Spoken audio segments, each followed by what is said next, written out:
It's more of a secret, almost government type thing where you have there are different groups of teddies on different countries. Each country has their own branch.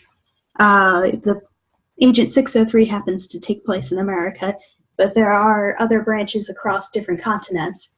And the teddy seals actually originated with the Big Seven, is what they're called. So it's the original 7 teddy bears. And the original 7 teddy bears were in a nomadic tribe, and they decided, we need to do something to help humans because they're not really doing a good job helping themselves. So they spread out, and they went to a different continent. And then there's also a rumored 8th teddy bear that got lost at sea. So we'll see if that mystical 8th teddy bear ever appears. You're listening to Tabitha Bell, a former children's photographer turned author from Springfield, Missouri, discussing her latest project, The Teddy Files. She's our guest today on the podcast.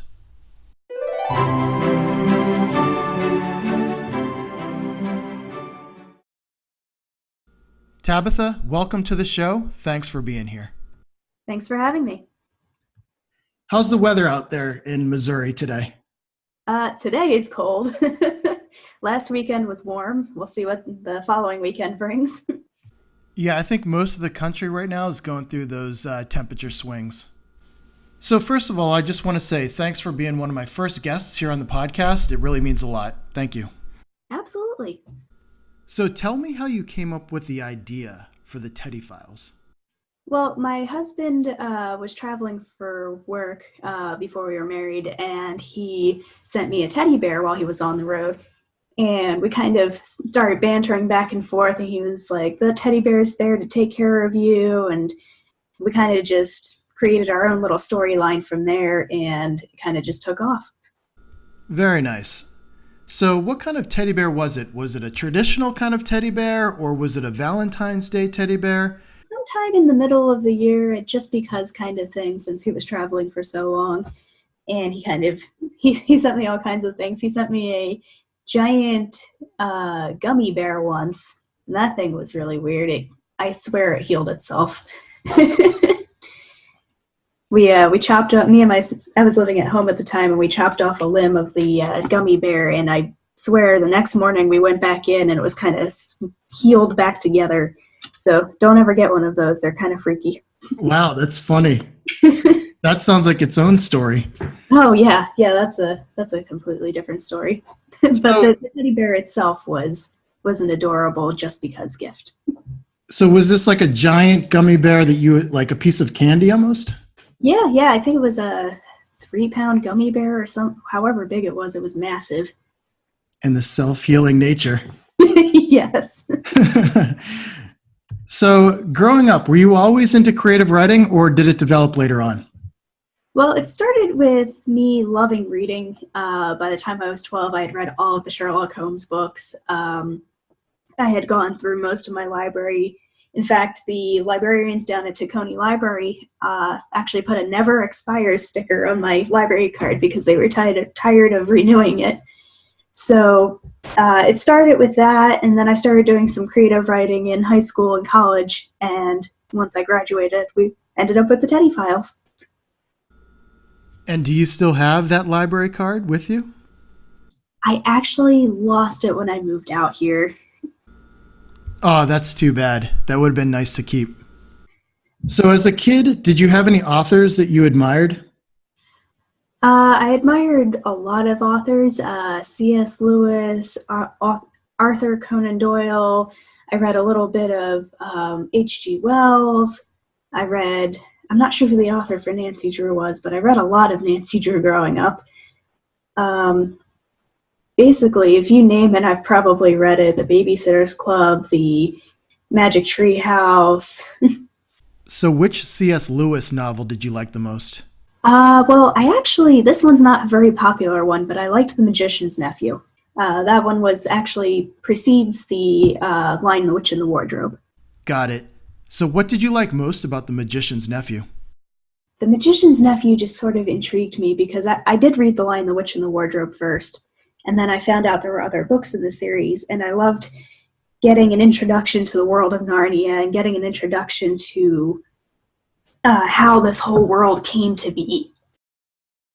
So tell me about your writing routine. Do you like coffee shops, quiet living rooms? How do you like to write? Well, for me, it's a kind of a hodgepodge of things. Usually I'll start handwriting an idea down, or my husband will help me come up with an idea, and then we'll storyboard and bounce back and forth a little bit. And then sometimes I'll handwrite some stuff and start typing it and edit as I'm typing. And then I'll realize, oh, look, I had another idea bouncing off of what I just typed, and I'll write like 10 pages and then take a break and come back to it. And a lot of jumping between handwriting and typing. So tell me a little bit more about your storyboarding. Are you sketching it out and putting it on the wall? Or are you just kind of drawing it out in the notepad? How do you like to do that? It's more of an outline, like a numbered outline. Sometimes it'll be whole sentences, sometimes fragments.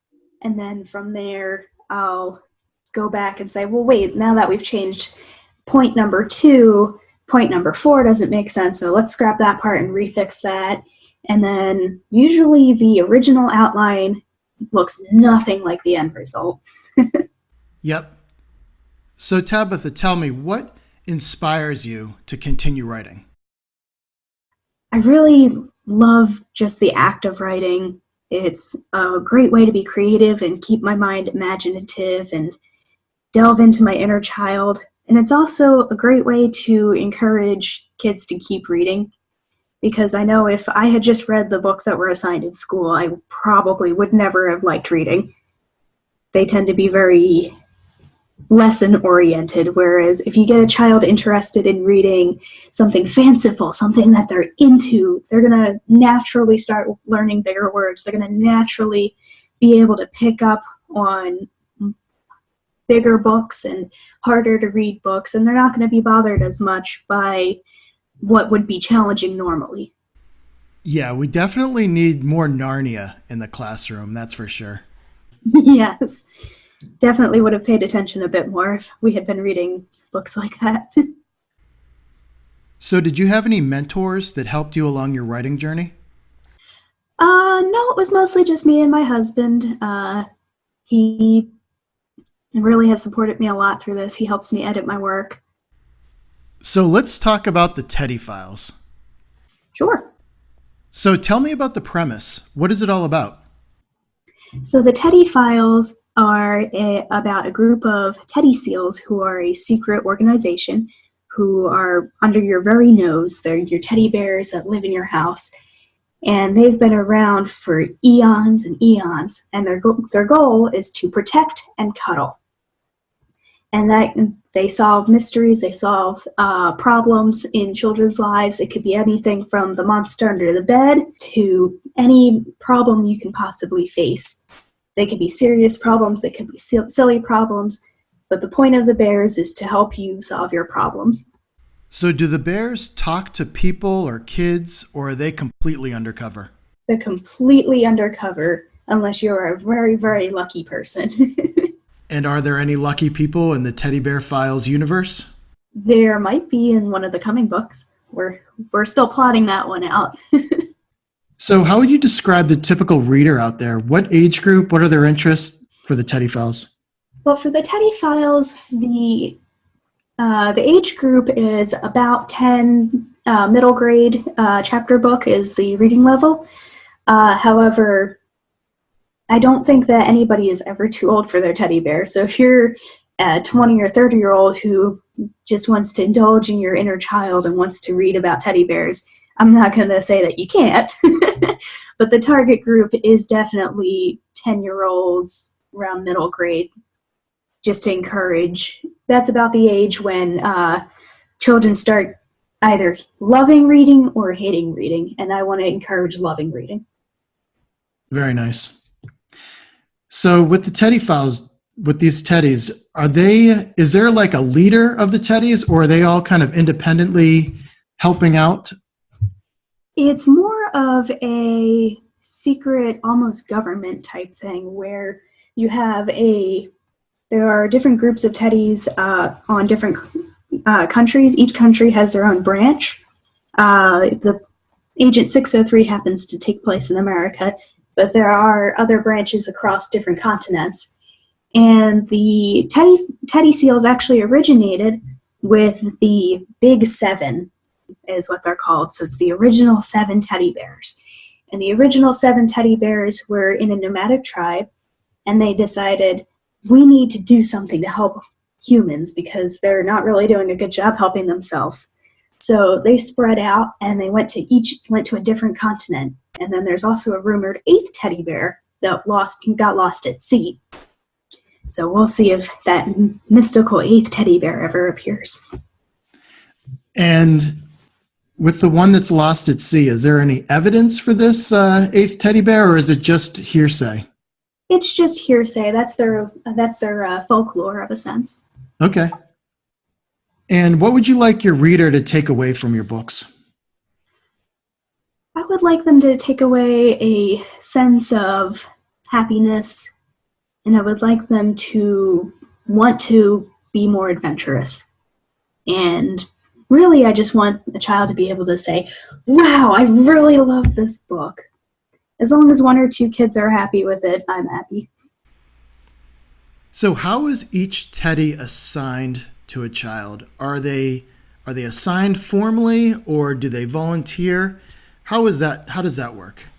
Well, there are 2 different types of teddy seals. There are the ones that are assigned a permanent home, and they basically just keep an eye out with their kid and say, hey, I noticed that my child's friend looks like they might be having trouble. And then they'll assign an actual agent who will go in and be their temporary teddy bear. And then the temporary teddy bear is the one that floats from child to child, solving problems. So do these kids have any idea that these teddies are involved? Do they kind of just wake up and say, oh, things are better? Or do they kind of sense something? It really depends on the story. So far, we've only written 1 story. And in that particular story, Agent 603, Amy has no idea what's happened. She just knows that she lost her stuffed leopard, and then one day she found her stuffed leopard. And for all she knows, she lost it in the closet. Whereas the secret agent, Agent 603, goes on this huge adventure and tells you his tale. So Tabitha, what would you say is the grand vision for the Teddy Files series? The grand vision would be to create dozens of adventures that are just fun to read. I was thinking something like the Magic Tree House. There's dozens of hundreds of adventures, I believe. Or if you look at Nancy Drew, she had lots of adventures, and that's sort of my goal, is to continue this series in a fun way and be able to explore history, to be able to explore modern life, to be able to explore different cultures around the world, and introduce kids to all different things. And is there one particular teddy that the audience or the reader relates to? I think it would depend on the storyline, but there is one consistent teddy throughout the series, Captain Cannoli. He's the one who is sneaking these secret files to you. Think sort of like Lemony Snicket, who sort of tells you the Baudelaire's story in the series of unfortunate events. Captain Cannoli works within the Teddy Seal organization, and he decided it's time humans knew what we do for them. So he's been sneaking files out, and the first one he's snuck out was Agent 603's file. Okay, so he's kind of like the one who can talk to the audience or talk to the reader? Yes.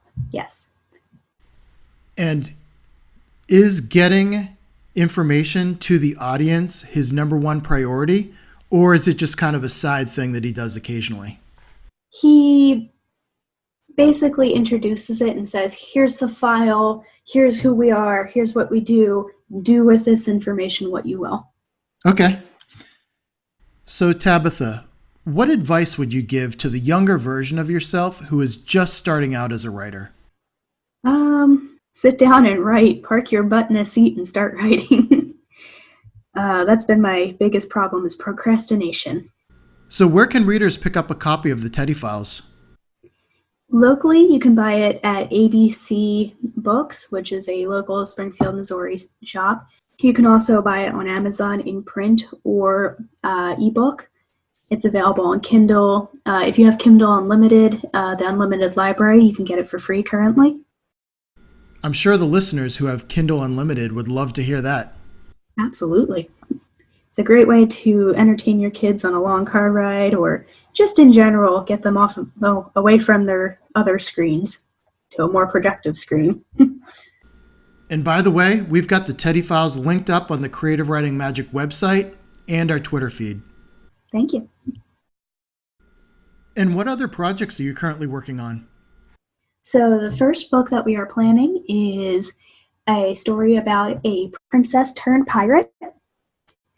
She's going to run away from home to become a pirate with her teddy bear. And the second story is going to involve the Pied Piper and a deaf girl who becomes the heroine of the story. And when can your readers start to enjoy those stories? To be honest, I am not really sure. Whenever I'm done writing them. And how can readers find you on social media? They can go to my Twitter page at Tabitha3330. Okay, so that's all the time we have left for today. Tabitha, thanks so much for being a guest on the show. This was a lot of fun. I really enjoyed learning about the Teddies. Thanks for stopping by today. Thank you so much. And thank you, listener. You make this all possible. If you like this podcast, feel free to support us on Patreon and consider subscribing. The link to Patreon is in the description. Also, if you're an aspiring writer and would like to learn more about writing coaching services and story outline coaching services, contact us at creativewritingmagic.com. And be sure to subscribe to the email newsletter to receive email notifications when new episodes are available. And as always, thank you so much for listening.